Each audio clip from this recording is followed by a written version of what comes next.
Welcome back, everyone. I'm Jake, the Scary Story Guy. Today we're going to be talking about an action/horror film called Shadow in the Cloud. And before we begin, this is my first movie review, so I just want to make sure that you all understand what to expect here. I am not a film critic.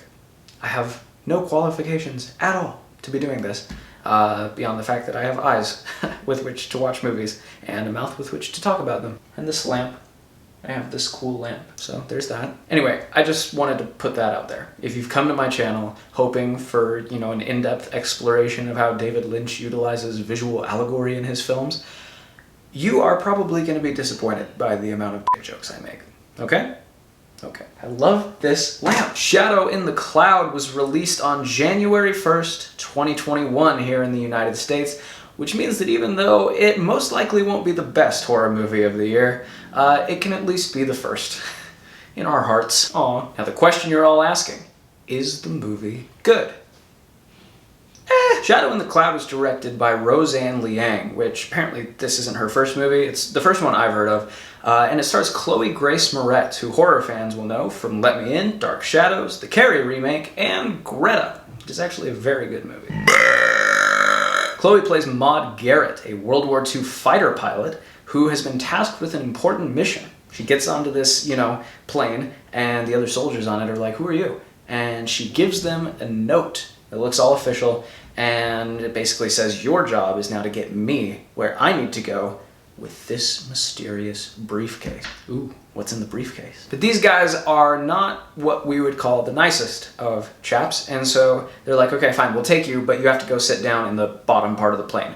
I don't know what it's called. It's like that little compartment under the plane with like the cannons, and you're like... You like that? That's my impression of a fighter plane. So for the first half hour of this movie, it's just us and Maud chilling out in this compartment underneath the plane, only communicating with the guys above through this fuzzy radio. We quickly find out these guys are they're just talking about Maud in this really inappropriate way. They know she can hear them, they just don't care.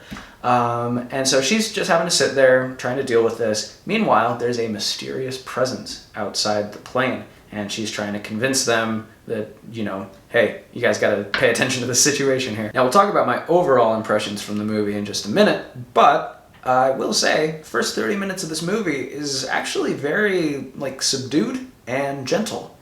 And good. Unironically good. It's very claustrophobic, sort of eerie, and they do a really good job at taking this strong-willed character and putting her in such a vulnerable position that you just can't help but empathize with her, and you really come to like her quite quickly. But Jake, what about the rest of the movie? So I'm not going to get into any more of the plot here, but this movie very quickly takes a turn for the unrealistic. And not in there's a ghost, but ghosts aren't real kind of unrealistic. I mean the bad action movie defying the laws of physics kind of unrealistic.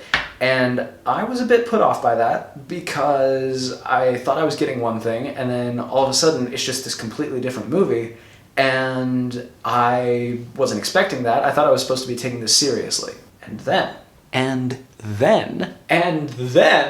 there is a moment, a single moment in this movie that is so transcendent in its absurdity that I actually had to pause the movie because I was laughing so hard. It honestly might be the most batshit insane moment ever committed to film. And from that moment on, I knew exactly what kind of movie this was going to be, what kind of ride I was in for, and I just surrendered to it. So was it good? No, I wouldn't say that it was. But must a movie be good to be enjoyed? So this movie's been out for a couple of months. It has a 4.7 on IMDb, which is bad. And I think that's because of what I just said. This movie starts off as one thing, this, really restrained, subdued horror film. And then by the end of the movie, it's just the polar opposite of that. And I think that probably was jarring for people, or, rubbed people the wrong way. I certainly sympathize with that. But for some reason, I suspect I was just in a good mood that day, which can make all the difference. But I was just able to kind of roll with the punches. Just wherever this movie wanted to take me, I would go willingly. And it was fun. It was fun. Now, admittedly, there's a lot about this movie that is pretty unspectacular. It's fairly low budget. With one exception, the acting is well below industry standard. The movie is in the horror genre, but it isn't scary at all. And like I said, the latter half of this movie just is not even attempting to make sense. But from where I'm sitting, it's also a reasonably fun time. I do want to talk about one thing I really liked, and that's Chloe Grace Moretz. Chloe burst onto the scene as a child actor in the 2010 film Kick-Ass, which got a fair bit of attention, partially because, her role, she was like the best part of this movie, but also because her character was a young girl who killed a bunch of people and said a lot. People seem more scandalized by the cursing than the violence, which I guess it's really not that surprising. What is a bit surprising is how disappointing Chloe's career has been since that point. I don't think she's a bad actress, but she has taken a lot of bad roles, to the point where most of her movies are not even getting a wide release these days. Which is, I think that's a shame, because, her career got off to a promising start. She's certainly a talented actress. All this to say, she's really good in this movie, and to the extent that it's a movie worth watching, I think that's largely because of her. Now, I said before, this is kind of two movies rolled into one.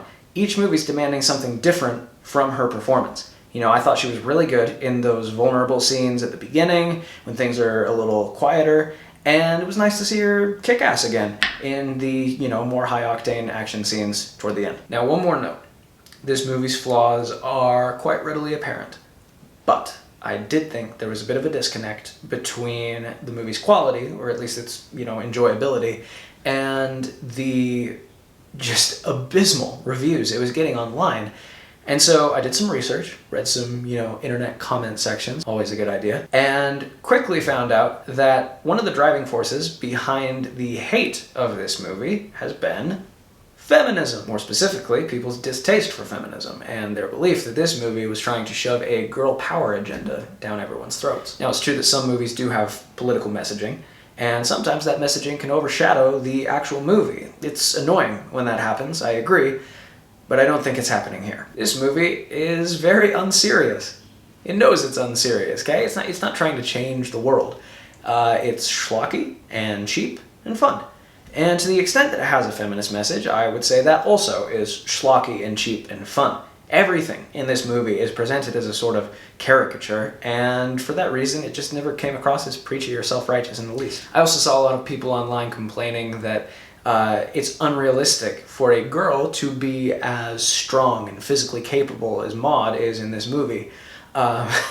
Which, quick response to that, everything is unrealistic in this movie. So I'm just not sure why we'd suddenly be demanding scientific rigor on that specific point. But moving on. I think scary movies are a bit like people. Some shine and some don't. So let's go ahead and give this bad boy a rating, Sergeant Darwin style. I'm going to use the Letterboxd rating scale on this channel, at least until I come up with a better idea. You guys should follow me on Letterboxd, by the way. Pretty active on there. Links in the description. The scale is 5 stars, with the option for half-star increments. For me, the dividing line between a movie I liked and a movie I didn't is somewhere between 2.5 and 3 stars. Anything on the 3-star side, I suppose I ultimately feel a little more favorably about, whereas 2.5 stars is where the arc starts to tilt down a little bit. I'm going to give Shadow in the Cloud 3 stars out of 5. Guys, thanks so much for watching. I'm brand new to YouTube, so I sort of feel like I'm just throwing content out into the void. But for those of you who are watching, I am grateful. You know who you are. I'm going to continue making content about horror and horror writing. So if you'd like to see more scary movie reviews like this one, go ahead and subscribe. Thanks again for watching my video. Here's hoping you survive to see the next one.